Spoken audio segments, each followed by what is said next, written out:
केंद्र सरकार और पश्चिम बंगाल सरकार में तकरार जारी है। इस बीच पश्चिम बंगाल की मुख्यमंत्री ममता बनर्जी ने पीएम मोदी को चिट्ठी लिखकर कहा है कि मुख्य सचिव पर केंद्र का फैसला एक तरफा है, राज्य से सलाह तक नहीं ली गई। आपको बता दें कि बंगाल के मुख्य सचिव अल्पन बंदोपाध्याय ने रिटायरमेंट ले लिया है और वो अब अगले 3 साल के लिए मुख्यमंत्री ममता बनर्जी के मुख्य सलाहकार होंगे। अल्पन बंदोपाध्याय आज अपना कार्यभार संभालेंगे।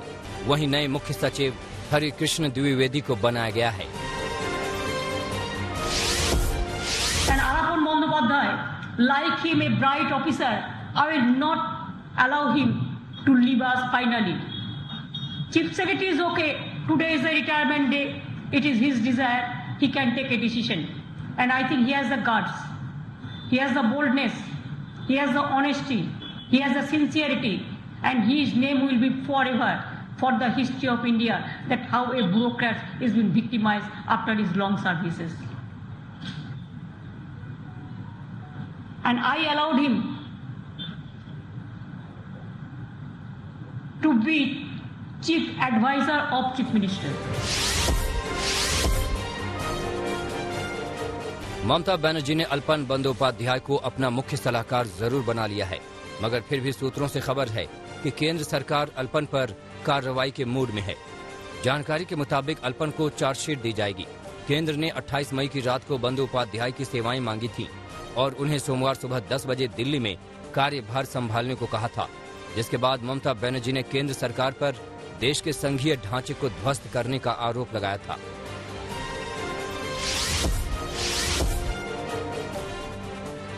केंद्र सरकार की महत्वाकांक्षी परियोजना सेंट्रल विस्टा के निर्माण कार्य पर रोक लगाने से दिल्ली हाई कोर्ट ने इनकार कर दिया है। कोर्ट ने याचिकाकर्ता पर 1 लाख रुपए का जुर्माना भी लगाया है। हाई कोर्ट ने कहा है कि निर्माण कार्य में शामिल मजदूर उसी जगह पर रह रहे थे, लिहाजा निर्माण को रोकने का कोई औचित्य नहीं बनता। न ही डीडीएम के 19 अप्रैल के आदेश में इस तरह की कोई बात कही गई थी। बता दें कि सुप्रीम कोर्ट से पहले ही सेंट्रल विस्टा को मंजूरी मिल चुकी है।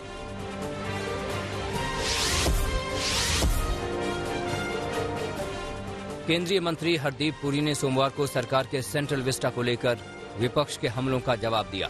पुरी ने विपक्ष पर पलटवार करते हुए कहा कि इस परियोजना को लेकर झूठ फैलाया जा रहा है। कुछ महीनों से एक झूठी कहानी बनाई जा रही है। केंद्रीय आवास और शहरी मामलों के मंत्री पुरी ने कहा कि इसे वैनिटी प्रोजेक्ट बताया गया है, यानी इसकी जरूरत नहीं है। विपक्ष सीधे तौर पर सेंट्रल विस्टा को लेकर भ्रम फैला रहा है। के पिछले कई महीनों से एक फॉल्स नैरेटिव, सरेआम झूठ, मतलब जो फैक्चुअल, जिन चीजों का फैक्चुअल बेसिस ही नहीं है, वो झूठे इल्जाम। अब मैं आपको बताऊं, अब ये कहा जा रहा था कि ये जो है प्रोजेक्ट जो है ये एक वैनिटी प्रोजेक्ट है, और वैनिटी प्रोजेक्ट का मतलब यह है कि इसकी जरूरत नहीं है। और महामारी के दौरान आप इतना 20,000 करोड़ खर्च कर रहे हैं, एक वो आंकड़ा मैंने देखा। कहीं और कहा कि 13,400 का एक मोदी महल बनाया जा रहा है। अरे भाई साहब, ये फिगर्स कहां से आ रहे हैं? सेंट्रल विस्टा प्रोजेक्ट पर कांग्रेस ने एक बार फिर मोदी सरकार को घेरा। कांग्रेस ने केंद्र सरकार पर तंज कसते हुए कहा कि देश में मरीजों के लिए अभी सबसे जरूरी ऑक्सीजन, वेंटिलेटर और बेड की जरूरत है या मोदी के महल की। बता दें कि कांग्रेस की ओर से सेंट्रल विस्टा प्रोजेक्ट का शुरू से ही विरोध किया जा रहा है।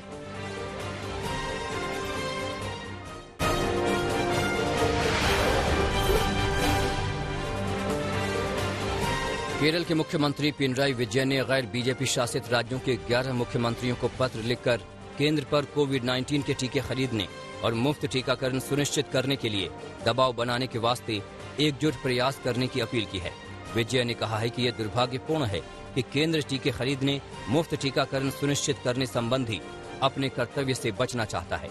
समय की मांग है कि हमारी वास्तविक मांग के लिए दबाव बनाने के लिए संयुक्त प्रयास किए जाएं, ताकि केंद्र तुरंत कार्यवाही करे।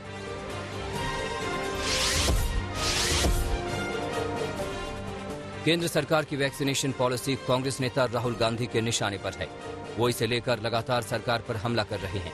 इस बार राहुल गांधी ने आरोप लगाया कि केंद्र सरकार की जीरो वैक्सीन पॉलिसी भारत माता के सीने में खंजर का काम कर रही है।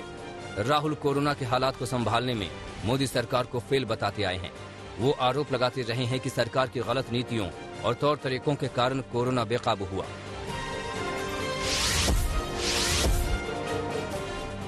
वैक्सीनेशन को लेकर विपक्ष के लगातार हमले पर बीजेपी के अध्यक्ष जेपी नड्डा ने जवाब दिया है।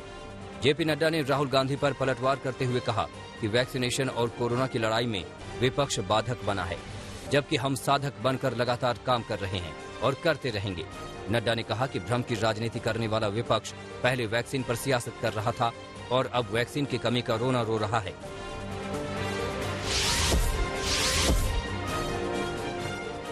सुप्रीम कोर्ट ने विभिन्न राज्यों द्वारा कोरोना वायरस रोधी टीकों की खरीद के लिए ग्लोबल टेंडर जारी करने के बीच सोमवार को केंद्र से पूछा कि उसकी वैक्सीन हासिल करने की नीति क्या है।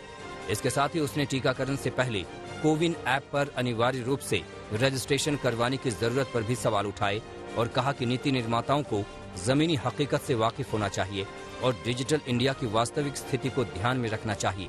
देश की सबसे बड़ी अदालत ने केंद्र सरकार से 2 हफ्ते के भीतर वैक्सीनेशन पॉलिसी पर हलफनामा मांगा है।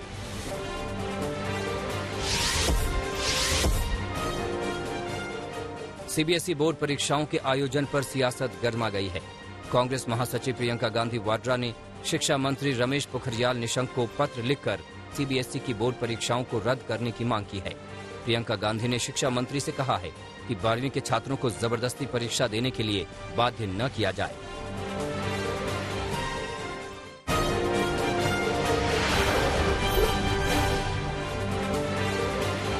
दिल्ली में कोरोना की वजह से एक ही परिवार के 6 लोगों की मौत का मामला सामने आया है। 28 दिनों के अंदर मित्तल परिवार के 6 लोग संक्रमित होने के बाद दुनिया छोड़कर चले गए। मृतकों में 83 साल के बुजुर्ग महिला के साथ 2 बेटे, 2 बहू और 1 दामाद शामिल हैं। 15 लोगों के परिवार में 8 लोग कोरोना पॉजिटिव हुए थे। 4 तारीख को उन्होंने मेरी चाची का बता दिया सुबह सुबह फोन करके कि कार्डियक अरेस्ट हो गया है। मतलब हमें प्रोसेस ही नहीं हो पा रही थी कि इन्फॉर्मेशन प्रोसेस कैसे करनी है सब। 5 मई को मेरे फादर को वो नॉर्मल वार्ड से लेकर आईसीयू वार्ड में ले गए थे, क्योंकि बस उन्होंने इतना बताया कि इनकी तबीयत खराब होने के आसार लग रहे हैं हमें। अब यकीन नहीं मानेंगे, जब चाचा, पापा और मेरी मम्मी, दादी और चाची की तबीयत तो फिर भी थोड़ी ख़राब थी, वो काफ़ी ठीक थे, उनकी ऑक्सीजन लेवल भी बहुत ज़्यादा डाउन नहीं थे। चाचा बिल्कुल चल के गए थे हॉस्पिटल, मम्मी चल के गई थी हॉस्पिटल, पापा को थोड़ा सहारा देना पड़ा था, बट ये 2 लोग तो बिल्कुल चल के गए थे हॉस्पिटल। चाचा को तो बिल्कुल हमें यकीन ही नहीं आया था कि ऐसा हो कैसे सकता है। एज भी ज़्यादा नहीं थी, चाचा मेरे सिर्फ 45 के थे। महाराष्ट्र के डिप्टी सीएम अजित पवार के करीबी एनसीपी कार्यकर्ता की हत्या कर दी गई। रविराज तावरे को हमलावरों ने 2 गोलियां मारी, जिसके बाद वो घायल हो गए। रविवार तावरे को बारामती के प्राइवेट अस्पताल में भर्ती करवाया गया, जहां उनकी मौत हो गई। मामला हाई प्रोफाइल होने की वजह से पुणे के एसपी ने घटनास्थल का दौरा किया।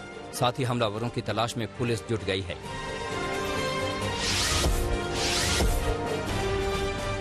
अलीगढ़ शराब कांड में गभाना के सीईओ को निलंबित कर दिया गया है।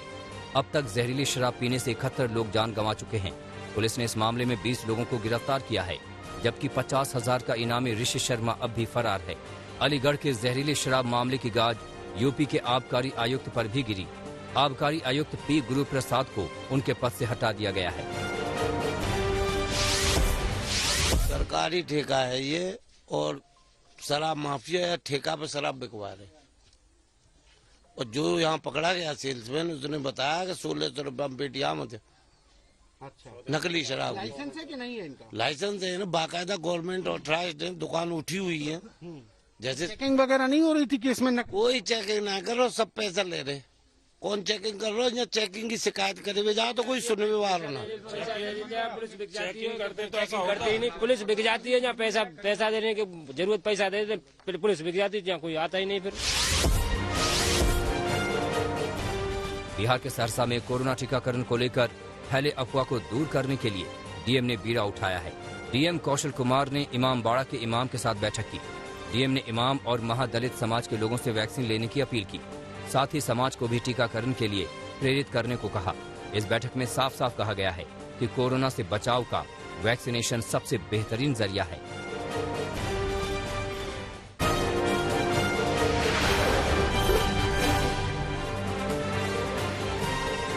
इजराइल में राजनीतिक संकट गहरा गया है। प्रधानमंत्री बेंजामिन नेतन्याहू की कुर्सी पर खतरा मंडरा रहा है। विपक्षी पार्टियों के हाथ मिलाने के बाद नेतन्याहू अलग थलग पड़ गए हैं।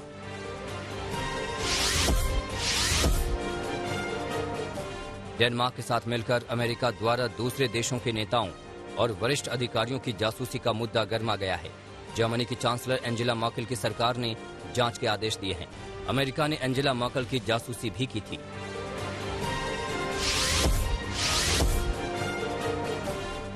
दक्षिण कोरिया की बैलिस्टिक मिसाइलों के विकास पर लगी अमेरिकी रोक के हटाए जाने के बाद उत्तर कोरिया ने नाराजगी जताई। पहले दक्षिण कोरिया सिर्फ 800 किलोमीटर तक मारक क्षमता की मिसाइलें ही बना सकता था।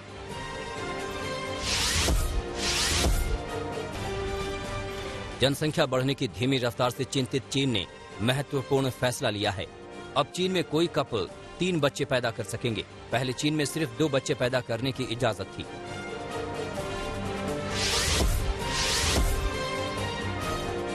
चीन के मुद्दे पर ऑस्ट्रेलिया न्यूजीलैंड एक साथ आए हैं। ऑस्ट्रेलियाई प्रधानमंत्री स्कॉट मॉरिसन और न्यूजीलैंड के प्रधानमंत्री जेसिंडा आर्डन ने चीन पर अपने मतभेदों को दूर करने का संकेत दिया। प्रधानमंत्री स्कॉट मॉरिसन न्यूजीलैंड की यात्रा पर हैं।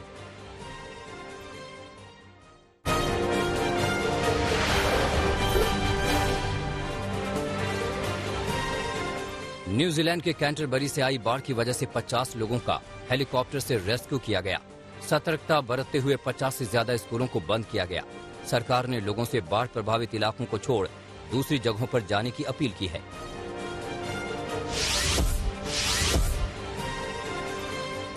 दुनिया में कोरोना संक्रमितों के मामले 17 करोड़ 11 लाख के पार हो गए हैं। अब तक 35,58,000 से ज्यादा लोगों की जान चली गई है। 15 करोड़ 32 लाख से ज्यादा लोग महामारी से ठीक हुए हैं।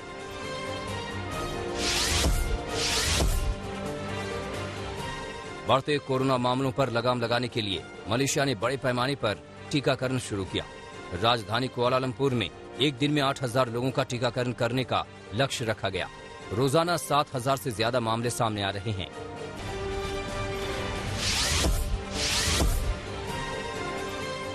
थाईलैंड में कोरोना संक्रमण की तीसरी लहर की रफ्तार बेकाबू हो गई है।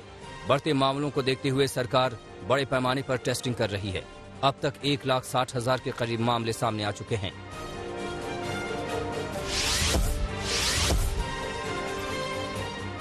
यूरोपीय खाद्य सुरक्षा एजेंसी ने इंसान द्वारा कीड़ों को खाए जाने को सही ठहराया है। खाद्य सुरक्षा एजेंसी ने अब बाजारों में कीड़ों को बेचने की मंजूरी दे दी है। जनवरी में यूरोपीय खाद्य सुरक्षा एजेंसी ने कीड़ों को खाने पर हरी झंडी दी थी।